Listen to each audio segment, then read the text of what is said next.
안녕하세요. 2부 두 번째 강의를 맡은 김현송입니다. 오늘 소개해드릴 내용은 어깨와 허리 통증의 신경조절 주사 치료, 축약해서 신주 치료에 대해서 말씀드리겠습니다.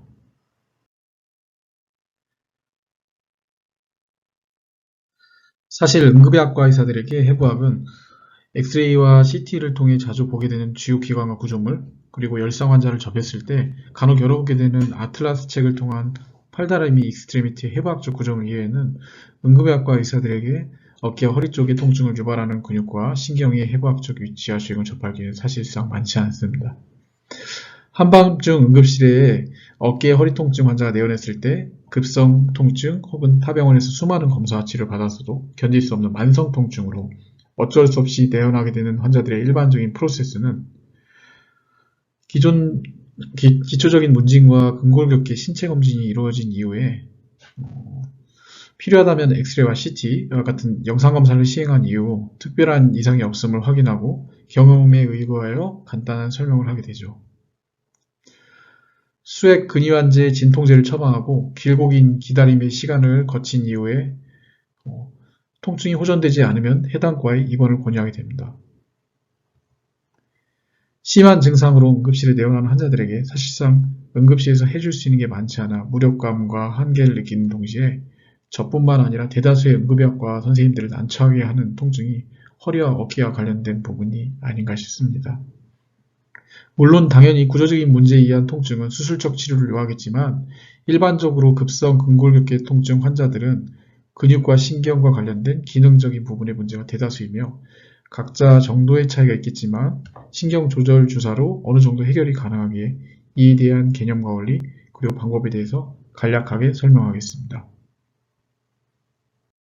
어깨허리에 대한 신주적 통증 치료에 대해 설명드리기에 앞서 간단하게 통증의 정의에 대해 찾아보았습니다. 통증이라 하면 일반적으로 환자가 호소하는 주관적인 표현으로 일단 정의 자체가 굉장히 광범위하고 모호합니다. 국제통증학회 정의에 따르면 실제적 또는 잠재적인 조직의 손상에 관련하여 표현되는 감각적이고 정서적인 불유쾌한 경험이라고 합니다. 통증의 분류에는 일반적으로 시간적, 원인적, 부위적 분류가 있겠지만 치료적 효용성이 가장 높은 신경생리학적 분류에 따르면 통증은 노시셉티브 페인과 또 노시셉티브 페인이 있고 이 중 노시셉티브 페인은 기계적, 온도적, 화학적 유해 자극으로부터 조직이 손상받아 활성화된 치매 수용체에 의해 유발된 통증을 말하는 것입니다. 노시셉티브 페인에는 첫째로 움직임이 악화되고 둔하고 쑤시는 양상의 소마틱 페인과 두 번째 위치가 불분명하고 쥐어짜 않은 모호한 양상의 비세럴 페인으로 나뉘어지게 됩니다. 논노시셉티브 페인은 노시셉티브를 제한 나머지 신경 자체에 유발되는 뉴로패시픽 페인과 사이코제닉 페인이 있겠습니다. 저희 신주치료에선 노시셉티브 페인, 즉 외부 자극으로부터 유발된 근육 손상에 대한 수용체의 반응이라고 할 수 있는 치매 수용성 통증에 대해 환자가 호소한 통증 유발점을 중심으로 TTP와 NEP라는 개념으로 진단과 치료를 하고 있습니다. 이에 대해 응급실에 내원하는 근골격계 통증 환자 중 대략 27.1%, 3, 4명 중에 1명을 차지하는 어깨-허리 통증의 신주치료적 접근에 대해서 설명을 신주치료의 개념과 원리에 대한 설명에서 가장 핵심적이고 기억하셔야 될 내용은 힘줄 견인점, 텐던 트랙션 포인트 줄여서 TTP라는 용어와 신경포착점, Nerve Entrapment Point 줄여서 NEP라고 하는 용어입니다. 일단 통증을 일으키는 통증 유발점이 있겠죠? 팔꿈치 바깥쪽 통증으로 예를 들어보도록 하겠습니다. 첫째로 힘줄 견인점 줄여서 TTP라고 하는 개념은 힘줄이 당겨지면 골막을 자극한다는 병인론입니다. 근섬유가 손상되면 회복을 위한 단축이 일어나게 되고 그로 인해서 근육과 연결된 힘줄이 골막을 당겨 자극하게 되면서 해당 부위에 염증성 통증을 일으키게 됩니다. 통증의 유발점과 원인 근육의 위치가 되게 동일하고 그 예로는 우측에서 사진에서 보듯이 팔꿈치의 외상과 즉 라테랄 에피콘다일을 당기는 근육들인 ECRB, EDCA에 생기는 테니스 엘보우, 그 밖에 임상적으로 골퍼 엘보우, 트리거 핑거, 득게르뱅 병 등이 있겠습니다. 두 번째로 신경포착점 줄여서 NEP라고 하는 개념은 TTP처럼 통증 부위 자체의 원인이 아니라 통증 부위의 근육을 지배하는 운동신경의 병적인 흥분으로 근육의 허혈성 통증이나 피부의 감각신경성 통증이 발생한다는 이론이고 신경이 병적으로 눌림으로써 지배받는 근육이 병적으로 수축하게 되고 그 근육의 혈관 수축으로 인해 혈류량이 줄어듦으로써 ATP 고갈되고 그 이후로 지속적 근수축으로 인한 허혈성 통증을 일으키게 됩니다. 그래서 앞서 말씀드렸다시피 TTP와 달리 통증 원인이 통증 부위의 근육을 지배하는 신경의 상부 근육에서 돌려서 발생하기 때문에 통증 유발점과 원인 근육의 위치가 일치하지가 않습니다.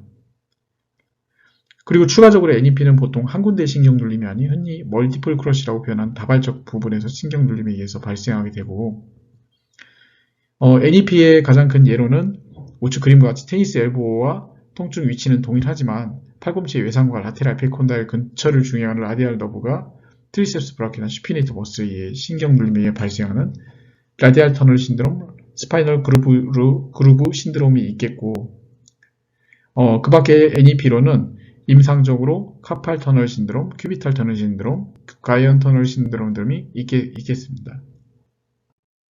어깨와 허리 통증을 호소하는 환자의 문진에서 통증 부위, 지속시간, 통증의 성격, 외상의 과거력과 같은 기왕력을 파악하고 그리고 이어지는 신체 검진 중 중요한 것은 정확하고 면밀한 팔페이션을 통해 통증 부위를 파악하고 추가적으로 SLRT나 MTCAN 테스트와 같은 ROM 검사 그리고 핀치앤롤과 같은 필요한 검사로 임프레션을 잡은 이후에 엑스레이와 CT, 가나다면 MR 같은 영상 검사를 통해서 트라우마에 의한 프랙처, 튜머, 코드, 압박 같은 구조적인 병변에 의한 문제를 감별하거나 혈액 검사를 통해서 인펙시어스 아스라이티스 같은 감염질환, 그래도 어깨와 허리로의 라디에이팅을 일으키는 카디오바스큘라 디지저 같은 내과적인 치료를 요하는 문제를 감별한 이후에 신경 조절 주사 치료의 적응적으로 판단이 된다면 통증의 부위와 원인에 대해 집요하고 면밀한 원인 파악을 한 이후 통증의 성격에 대해 TTP, 즉 손상된 근육이 병적으로 수축하고 힘줄을 견인하여 근육 자체의 통증을 일으키느냐 아니면 NEP,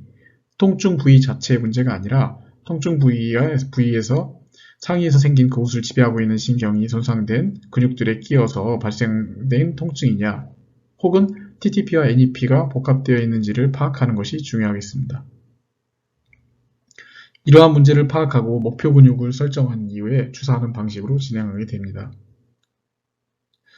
신주치료의 가장 큰 장점은 여기서 보듯이 주사 용액과 주사기만 있으면 언제 어디서든 시술이 가능하다는 것이고 주사 용액에는 일반적으로 저희가 쓰는 건 두 가지가 있는데 0.5% 리도케인 용액을 만들어 사용하거나 순수 5% 덱스트로스 워터를 사용하게 됩니다. 결국 신경 조절 주사의 기전은 근육에 수액을 주입하여 볼륨 익스펜션에 의한 근 자체를 릴리즈시키는 효과이므로 최근에는 리도케인보다 컴플리케이션이 적고 크리스탈로이드보다 근육의 주입 통증이 덜한 5% 덱스트로스 용액을 흔히 사용하게 됩니다. 근육에 자입하기 위해 주사기 실린지를 잡을 때는 제일 중요한 포인트는 최대한 손에서 힘을 빼는 것입니다. 신주에서 사용하는 슬기는 블라인드 근육 주사이므로 근막을 느끼며 주사 자입을 해야 타겟보다 얇은 피하 조직이나 타겟보다 깊은 엉뚱한 근육의 주사를 피할 수가 있습니다. 실린지는 보통 5cc 혹은 10cc 실린지를 사용하게 되며 스칼렌, SCM, 리베이트 스카플레와 같은 목이나 포암의 소근육들은 주로 5cc 실린지를 이용하여 3에서 5cc 사이로 주입을 하게 되고 소아스 메이저나 쿼드라투스 럼브럼, 바이셉스 페모리스와 같은 대근육들은 10cc 실린지를 사용하여 10cc 전부 주입하게 됩니다. 이들은 일반적으로 표층 근육을 포함한 대부분의 근육 주사 시 5cc 실린지에 기본으로 연결되어 있는 13게이지 1인치지들을 사용하게 되고 심층 근육 주사 시에만 6cm지들을 사용하게 되고 소아스 메이저 주사 시에만 10cm지들을 사용하게 됩니다. 본격적으로 어깨 통증의 신주치료에 대해 설명드리겠습니다. 일단 어깨에 있어서 가장 중요한 아나토미에 대해 살펴보게 되면 어깨에서 가장 중요한 구조물은 어깨를 안정시키고 확장된 움직임을 가능하게 하는 로테이트 커프라는 구조물입니다. 로테이트 커프는 7가지 스카풀로 휴머럴 머슬에 의해서 어깨가 안정화된 상태에서 자유롭게 자유자재로 움직일 수 있도록 도와주며 그 중에서도 모두가 잘 알고 계시는 로테이트 커프 머슬 4가지가 가장 중요하게 되겠습니다. 휴머럴 헤드는 글레노이드 캐비티 전체 관절면의 25%만 접촉하고 있기 때문에 넓은 운동성을 보장한 동시에 로테이트 커프 머슬이 쉽게 긴장하고 손상되며 어깨 통증을 일으킵니다. 로테이트 커프 머슬이 손상됐을 때 통증을 유발하는 중요한 신경 2가지. 슈프라스카풀라 너브와 엑실라리 너브, 그리고 각각 NEP를 형성하는 근육인 슈프라스피나투스, 테레스 마이너 머슬에 대해서 설명하겠습니다. 어깨 통증에서 중요한 첫 번째 신경이 슈프라스카풀라 너브와 NEP를 형성하는 슈프라스피나투스 머슬에 대해서 설명하겠습니다. 슈프라스카풀라 너브는 서비컬 5, 6 너브 루트의 앞까지에서 시작되고 브라키알 플렉서스 어퍼 트렁크에서 분지되어 스카풀라 나치를 통과하면서 견갑골 후면으로 주행하게 됩니다. 이 신경의 기능은 첫째로 숄더 조인트 캡슐의 아티큘라 브랜치를 분지하여 숄더 조인트의 주요한 센서리를 담당하게 되고, 두 번째로는 슈프라스피나투스와 인프라스피나투스 머슬의 모터를 담당하게 됩니다. 슈프라스카풀라 너브의 NEP로 작용하는 머슬은 너브가 스카풀라 너치를 지나자마자 통과하는 슈프라스피나투스 머슬입니다. 이 근육의 주요한 액션은 숄더의 애브덕션입니다. 슈프라스피나투스 머슬이 너치를 지나며 슈프라스카풀라 너브를 인트런먼트, 즉 포착하게 되면 이 신경의 센서리를 담당하는 부분인 어깨 관절면의 날카로운 통증과 모터를 담당하는 인프라스피나투스 머슬 위크니스를 처리하게 됩니다. 슈프라스피나투스 머슬 자체의 위크니스도 있을 수 있겠지만 이는 슈프라스카풀라 너브의 원인이라기보다는 그 신경의 상부 서비컬 5, 6 레벨의 멀티피두스 머슬에 의한 포착의 기여도가 높다고 봐야겠습니다. 슈프라스피나투스 머슬은 TTP로도 작용하는데 이 근육이 인설션하는 휴머러스 그레이터 튜버클의 주변의 골막을 자극하여 흔히 테디나이티스나 시노바이티스를 일으킬 수 있습니다. 슈프라스피나투스 머슬의 자입점은 스카풀라 스파인의 이등분한 점이 1cm 상방이 자입 포인트가 되며 그 위를 덮는 두터운 스킨과 스트라페지우스를 뚫고 자입을 하려면 일반적인 성인 남녀에서는 아래 사진과 같이 피부면의 수직으로 1인치 니들을 끝까지 자입하여 목표 근육에 접근이 가능합니다. 젊은 성인 남성의 슈프라스피나투스 머슬의 주사 모습입니다. 앞서 말씀드렸듯이 스카풀라 스파인의 이등분한 점이 1cm 상방에서 피부면의 수직으로 1인치 니들을 끝까지 자입해야 접근할 수 있습니다. 다음으로 어깨 통증에서 중요한 두 번째 신경이 엑실라리 너브와 NEP를 형성한 테레스 마이너 머슬에 대해서 설명하겠습니다. 엑실라리 너브는 슈프라스카풀라 너브와 동일하게 서비컬 5, 6 너브 루트 앞까지에서 시작되어 브라키알 플렉서스 포스테리어 코드를 지나 겨드랑이 후면으로 좌측의 그림의 빨간색 경계를 이루는 쿼드리라테랄 스페이스를 통과하게 되는데, 위아래로는 테레스 마이너와 메이저, 내측으로는 트리셉스 브라키알 롱 헤드와 휴머러스를 이루는 사각형의 구조물을 지나가게 됩니다.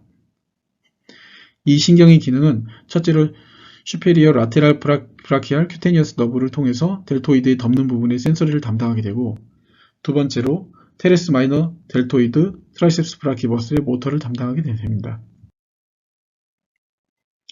이 신경의 NEP로 작용하는 근육은 테레스 마이너 머슬입니다. 이 근육의 주요 액션은 델토이드와 협력하여 암의 라테랄 로테이션 역할을 하게 됩니다. 테레스 마이너 머슬이 과긴장하게 되면 쿼드리라테랄 스페이스를 지나는 엑실라리 너브를 인트랜먼트, 즉 포착하게 되고, 이 신경의 센서리를 담당하는 델토이드형에게 뻐근하고 시린 느낌의 허혈성 통증과 어깨 관절 속 날카로운 통증을 유발하게 됩니다. 테레스 마이너 머슬의 TTP도 결국 NEP적 속성을 띈다고 볼 수 있겠습니다.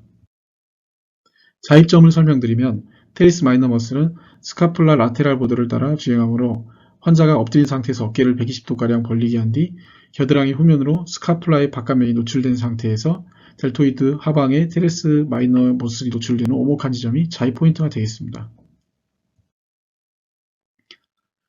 앞서 말씀드린 것처럼 엎드려 팔을 120도 벌린 상태에서 델토이드 머슬 하방으로 스카풀라 라테랄 보드를 만지고 있죠. 소독을 하고 딱딱 근복을 확인하고 바로 주사를 하면 되겠습니다.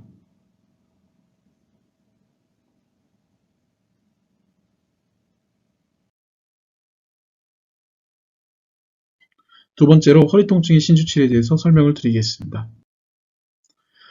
일반적으로 허리를 지지하고 움직이는 데 있어서 가장 중요한 근육은 소아스 메이저 머슬입니다.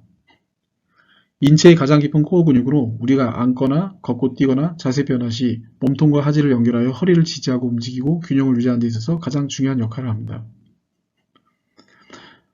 오랫동안 한 자세로 서 있거나 누워 있다가 허리를 펼 때 만성적인 허리 통증을 느끼는 환자들은 대부분 소아스 머슬의 곽인장이나 이제 단축의 문제를 지니고 있고, 곽인장이 좌우차로 인해서 허리가 한쪽으로 휘게 되는 경우 더욱더 심한 통증을 유발하게 되지만, 일반적으로 허리 통증 환자들은 이러한 문제에 대해 정확히 인지하지 못하는 경우가 대부분입니다.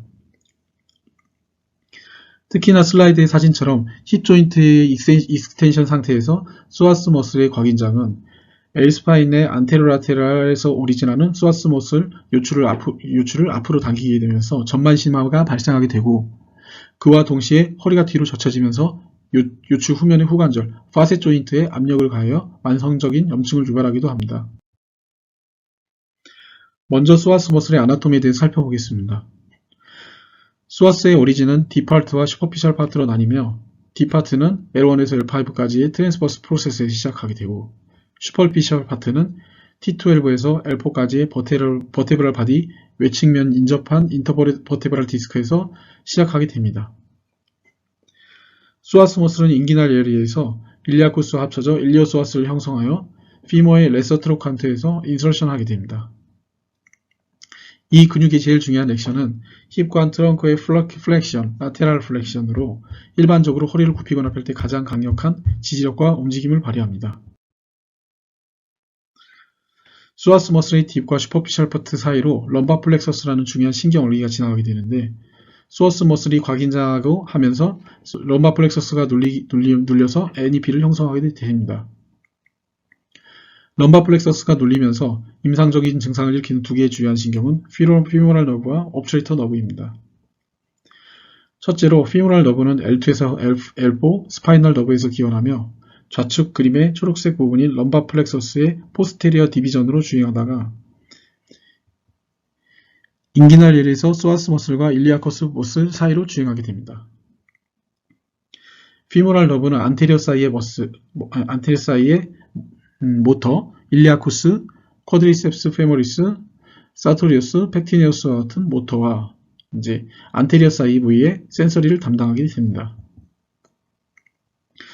소아스 머슬과 일리아쿠스 머슬 사이로 페모랄 너브가 주행하게 되는데, 이 근육의 곽인장으로 신경이 눌리게 되면 걸을 때 허벅지에 힘이 빠진다던가 허벅지 전측면에 저리거나 둔한 느낌의 감각 이상을 호소할 수가 있습니다. 두 번째로 옵트레이터 너브는 피모랄 너브와는 반대로 좌측 그림의 노란색 부분인 럼바 플렉서스 안테리어 디비전으로 주행합니다. 옵트레이터 너브는 메디알 사이의 머슬, 어덕터 롱구스, 매그너스, 브레비스, 익스터널 옵트레이터, 그라실리스의 모터를 담당하게 되고, 메디알 사이 부위의 센서리도 담당하게 됩니다. 소아스 머슬이 옵트레이터 너브를 압박하게 되면 쭈그려 앉았다 일어났을 때 힘 빠짐이나 통증, 혹은 허벅지 안쪽이 이상 감각을 호소할 수가 있습니다. 소아스 머슬은 L스파인 바로 옆 레트로페리토니얼 스페이스에서 위치하면서 페리토늄과 직접적으로 붙어 있어 깊게 찔렀을 때 바울 인절이 혹은 키드니와 같은 레트로페리토니얼 오간에 손상을 주지 않을까라는 공포감 때문에 초심자들에게는 소아스 머슬 어프로치가 다소 부담스러운 것은 사실입니다. 하지만 앞으로 설명드릴 아나토미를 베이스로 한 명확한 기준으로 주사를 한다면 오히려 가장 쉽고 치료 효과가 좋은 근육이 소아스 머슬이 되겠습니다. 자입점을 설명드리면 개개인별로 차이가 있겠지만 일반적으로 일리아 크레스트 제일 높은 위치에서 일직선을 그었을 때 높이를 L4 스파인 레벨이라고 하고, 그 중심 스피노스 프로세스로부터 4.5cm 바깥쪽이 소아스 머슬의 근복이 가장 두꺼운 자입점이 되겠습니다. 좌측 상단 그림에서 보듯이 키드니 레벨은 T12에서 L3 버테브랄 바디 사이에 위치하므로 L4 레벨에서 주사를 자입하게 되면 키드니 인저리에 두려움 없이 안전하게 시술할 수 있겠습니다. 주사 깊이에 대해서 간단하게 설명드리기 위해서 60, 70대 15명과 20대 15명을 무작위로 선발하여 소아스의 시작점과 최대 깊이를 측정해 보았습니다. 일리아 크레스트 레벨가 가장 근접한 높이에서 엑시알 컷을 측정하였고, 20세 젊은 성인의 두터운 소아스 머슬에서 소아스 깊이의 시작점의 평균은 6.8cm이었고 최대 깊이는 9.9cm에서 13.8cm, 평균은 11.7cm이었습니다. 60, 70세 성인의 위축된 소아스 머슬에선 소아스 깊이의 시작점 평균은 20대와 비슷한 6.7cm이었고 소아스 머슬 최대 깊이는 9.5에서 13.3cm, 평균은 11.1cm이었습니다. 일반적으로 마르고 신장이 작은 사람은 8.8에서 9cm 정도, 권장한 성인을 기준으로는 10cm까지 자입을 해도 안전하게 시술할 수 있겠습니다. 수아스 머슬의 압통 체커는 척추 기립근과 L스파인이 등 쪽에서 가로막고 있기 때문에 복부 쪽에서 깊이 눌러 촉진하게 됩니다. 때때로 민감한 환자들이 복부를 깊이 이제 눌렀을 때 복벽에 힘을 주게 되면은 이제 가딩이 일어나면서 정확한 수아스 머슬의 촉지가 안 되기 때문에 환자에게 숨을 깊게 들이마셨다가 내쉬는 동작을 반복하게 함으로써 복벽의 긴장을 풀게 하면 비교적 쉽게 복벽의 힘을 빼면서 수아스 머슬을 촉지할 수 있겠습니다. 수아스 머슬의 시술 동영상입니다. 일단 소독을 하고 일리아 크레스트 제일 높은 위치를 만지고 중심 이제 스피노스 프로세스에서 4.5cm 바깥 거리에 바로 이제 자입을 하게 됩니다. 보시는 것처럼 이제 성인 남성은 10cm들 전부 자입해도 비교적 안전한 자입 포인트라고 할 수 있겠습니다.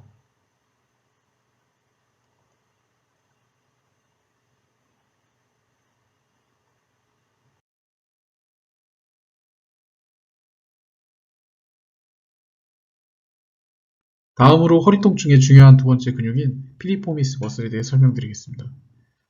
피리포미스 머슬이 과긴장하게 되면 근처 지나가는 둔부의 주요신경의 눌림에 의해서 다리에 힘 빠짐 혹은 허벅지 뒤쪽으로 저리거나 둔한 느낌의 이상 감각을 유발하게 됩니다.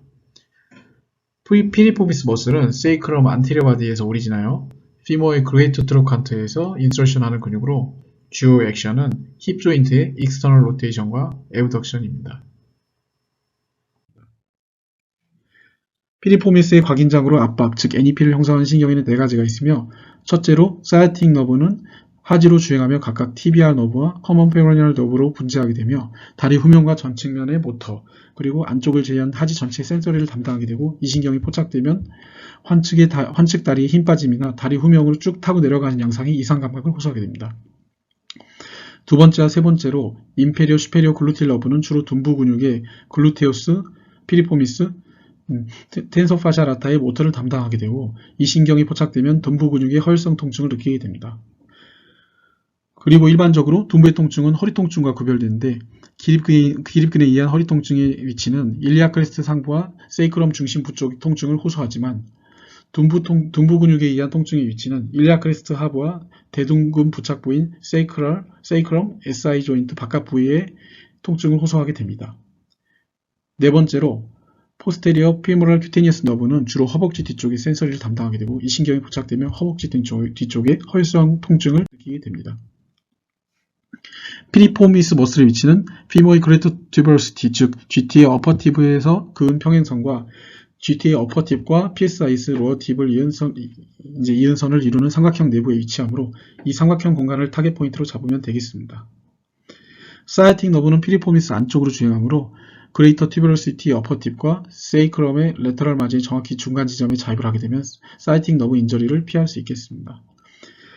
피리포미스 머슬 위쪽으로 글루테우스 막시무스라는 크고 두꺼운 근육이 지나므로 충분히 근육을 압박한 이후 6cm 니드를 자입해야 피리포미스 머슬에 접근할 수 있겠습니다.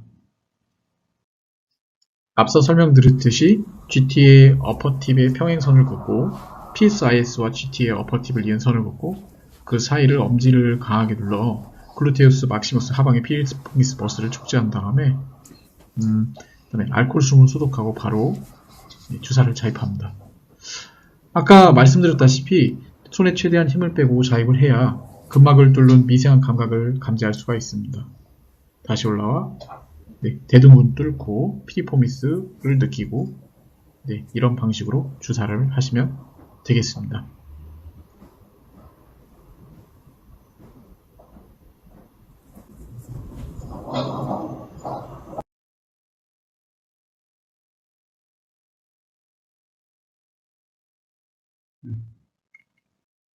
환자에게 주사치료 후 수일간 뻐근한 느낌이 있을 수 있고 간단한 스트레칭은 허용하되 운동은 삼가할 것을 권유해야 됩니다. 일반적으로 주 2회 최소한 한 달 이상의 치료를 원칙으로 잡고 있으며 다음 슬라이드에 말씀드릴 컴플리케이션으로 인해서 시술 후 증상악 시 즉시 진행할 것을 설명해야 됩니다. 흰주에서 쓰는 0.5% 리도카인 용액으로는 드물지만 리도카인의 혈관주입으로 인한 컴플리케이션으로 시저와 CNS 디프레션, 그리고 카디오바스큘러 컴플리케이션, 특히 인터널 카로티드 아터리와 익스터널 저글러 베인의 주입 시 브라디카디아, 하이포텐션 등이 있을 수 있으므로 항상 주사액을 주입하기 전에 습관적으로 리걸치테이션 하는 게 중요하겠습니다. 그리고 다음으로는 앞서 설명드렸듯이 각각의 근육의 주입 시 마취될 수 있는 신경과 그로 인한 증상들이 있을 수 있겠습니다. 주사 후 흔히 발생하는 증상으로는 미주신경성 시신인데 주사에 대한 공포감과 통증으로 교감신경계가 과흥분되다가 주사가 끝난 직후 보상적으로 부교감신경이 과도하게 흥분되어 나타나는 증상입니다.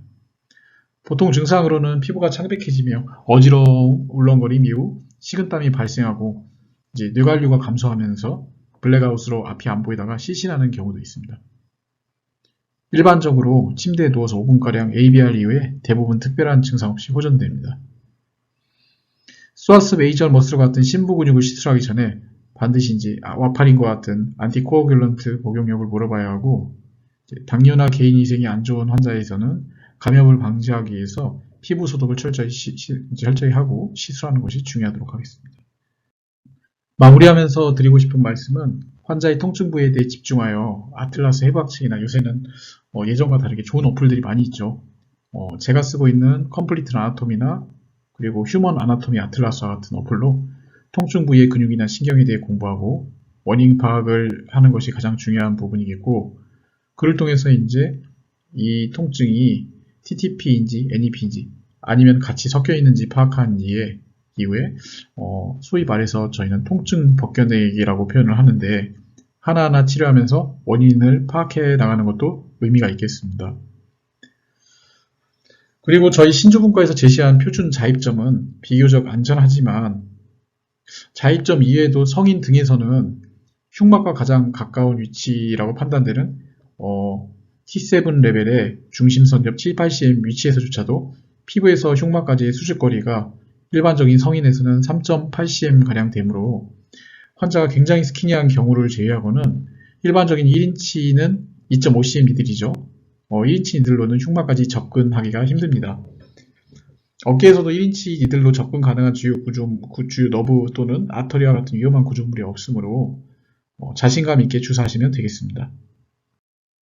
자세한 내용은 임상술기 교육연구회 홈페이지에서 신주분과 워크샵을 등록하시면 더욱더 자세한 내용과 실습을 통해 실전에 바로 적용하실 수 있는 기회를 만들어드리고, 더욱더 자세한 내용은 신경조절주사치료의 근간이자 텍스트북인 성정훈 원장님의 통증의 원리와 통찰이란 책에서 확인하실 수 있으시며, 통사의 정석 홈페이지에서 각종 동영상과 아카데미를 통해 좀 더 심화된 술기를 익히실 수가 있고, 올해 12월 26일에 진행하는 통증기능분석학회 온라인 연수 강좌를 통해 신경조절주사치료의 시작과 최신 지견에 대해 경험하실 수 있겠습니다. 최근 통증 치료에 관하여 관심을 가지시는 응급의학과 선생님들이 많이 계신 줄로 알고 있습니다. 응급의학과 의사로서 통증에 관련된 전반적인 사항에 대한 궁금증은 아래 이메일로 연락 주시면 성심성의껏 답변해 드리도록 하겠습니다. 지금까지 경청해 주셔서 감사합니다.